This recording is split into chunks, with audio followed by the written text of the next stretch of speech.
What if I told you that overthinking is not your adversary, but rather an indication that something significant is occurring within you? The very element that is driving you to distraction might actually serve as the gateway to your most profound peace. It may sound unusual, but I urge you to stay with me until the end, as I am going to unveil a single shift, a minor yet powerful change that can entirely disrupt the cycle of overthinking that often follows a spiritual awakening. Once you grasp this concept, your mind will no longer exert the same control over you. Let us discuss this, for if you have been on your spiritual journey for some time, you may have already observed that it is not exclusively about feeling tranquil and floating in bliss all the time. At times, it may seem as if your thoughts grow louder, bombarding you non-stop. You may find yourself questioning everything: your past, your future, your relationships, your purpose.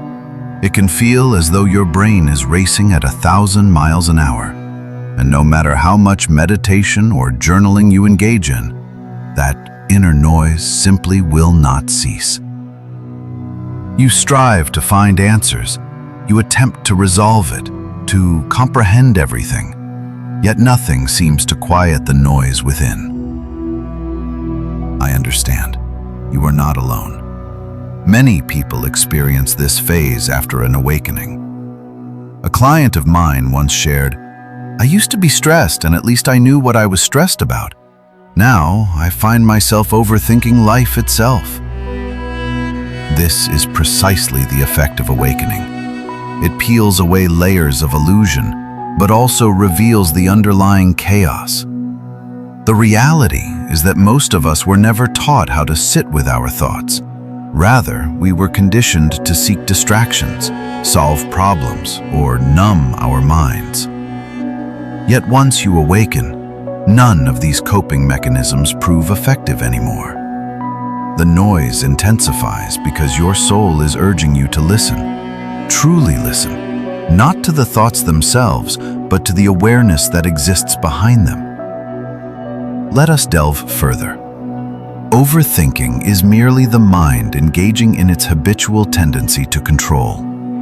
When the ego realizes it is losing its hold following an awakening, it panics, generating more thoughts, more what-ifs, and more analyses to ensure its survival. It is akin to a toddler throwing a tantrum when it stops receiving attention. However, here is the crucial point. The more you resist your mind, the more it resists you. The goal is not to win the battle, but to cease participating in the game. I recall one evening when I sat on my balcony gazing at the stars, my mind racing with thoughts about my purpose, whether I was squandering time, whether people understood me, and whether I was on the right track. While my body remained calm, my mind was in turmoil. In that moment, I posed a simple question to myself. Who is observing all these thoughts? The instant I asked that, a shift occurred. I recognized that I am not my thoughts. I am the one witnessing them. Even that fleeting moment of awareness granted me the necessary space to breathe. So, how does one halt overthinking following the spiritual awakening? Let us approach this practically, because I do not wish to offer vague advice such as, just let go or be present. Such suggestions are unhelpful when you find yourself spiraling. What truly assists is learning to relate to your thoughts in a different manner. Instead of striving to suppress them, observe them like clouds drifting across the sky. Do not chase them, do not fight them, and do not judge them. Simply notice them and gently return your focus to your awareness time and again. You can practice this during your daily endeavors.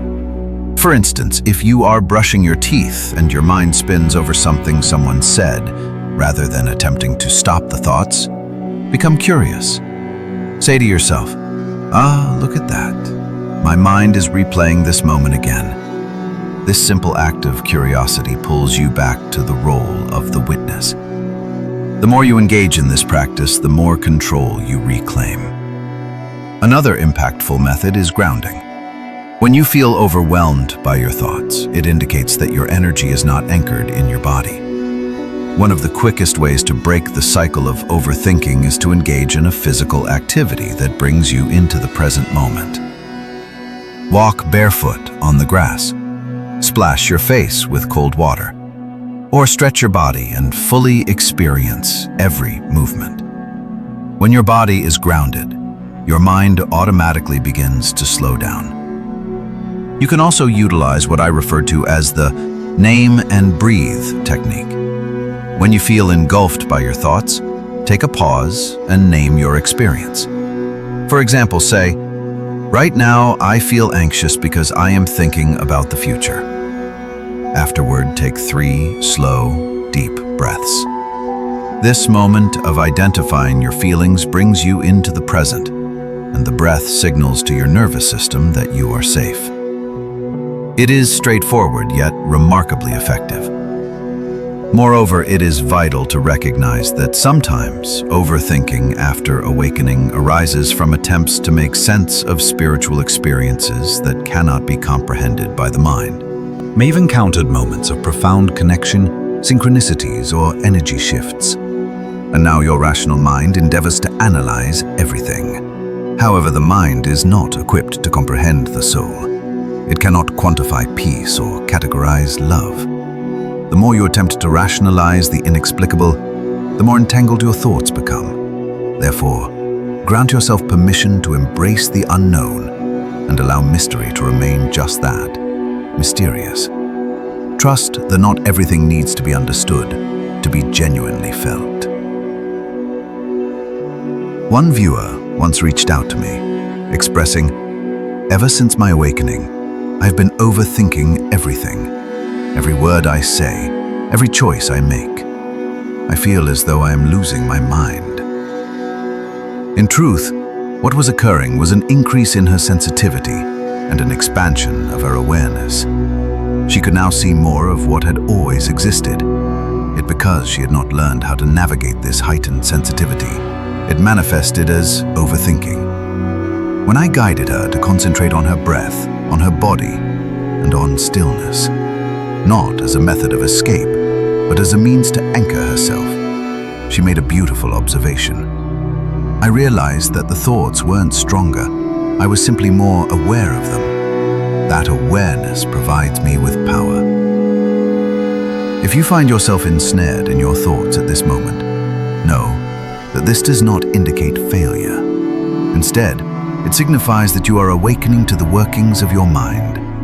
While this can feel uncomfortable, it is also an invitation to no longer accept every thought as truth, an invitation to respond to your mind with compassion instead of judgment, and an invitation to return to the only place where true peace exists, the present moment. The next time your thoughts become overwhelming, resist the urge to fight them. Instead, sit down, close your eyes, and envision your thoughts as individuals passing by on a street. Some are loud, some are quiet, some are peculiar, and some are familiar. Watch them come and go without inviting them in or following them. Simply sit on the bench and observe.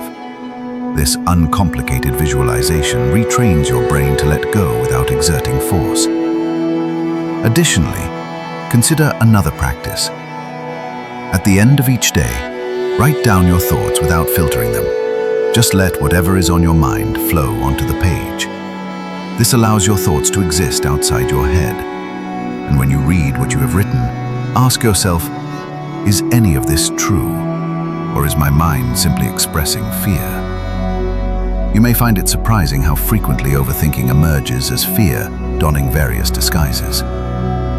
One of the most beautiful revelations of awakening is that you come to understand that you are not your thoughts. Rather, you are the awareness that observes them. You are the stillness that resides beneath the noise. You are the space in which thoughts arise and dissipate. And as you cultivate your connection with that space, the influence of overthinking diminishes. Of course, this is a journey, and there will be days when your mind feels tumultuous and chaotic, and that is perfectly acceptable. Be gentle with yourself. Do not strive to become a flawless spiritual being who never experiences excessive thinking. That path is merely another trap. True growth occurs when you can witness your overthinking with love, when you can say, "Ah, there goes my mind again. That is perfectly okay. I do not have to accept everything it claims." Over time, something remarkable begins to transpire. The thoughts may not cease, but your relationship with them evolves. You stop reacting and spiraling. You begin to observe them as passing traffic. In the spaces between these thoughts, you will start to notice more gaps, more peace, more presence. This is your true self emanating through. Now, recalling what I mentioned at the beginning, the one powerful shift that can change everything is not about eliminating your thoughts. It is about stepping back from them. Each time you find yourself overthinking, ask yourself, who is the one aware of these thoughts? That question brings you back to your awareness, and awareness is liberation. When you live from a place of awareness, the mind becomes a tool rather than your master. This shift, this moment of stepping back, is akin to flipping a switch in a dark room. Suddenly, everything appears different. The problems may not vanish, but they no longer dominate you. You become calm, clear, and centered. And that is when life begins to flow again. Not because the thoughts have disappeared, but because you are no longer ensnared by them. If this message resonated with you, please share it with someone else who may be grappling with their thoughts. As so many of us navigate life with busy minds, without realizing that peace is not a destination to be found. It is something we return to, time and again. You possess the strength to navigate this. The mere fact that you are watching this signifies that you are already on the right path. Continue forward, continually remembering that you are not your thoughts. You are the awareness observing it all. And that awareness is what brings you freedom.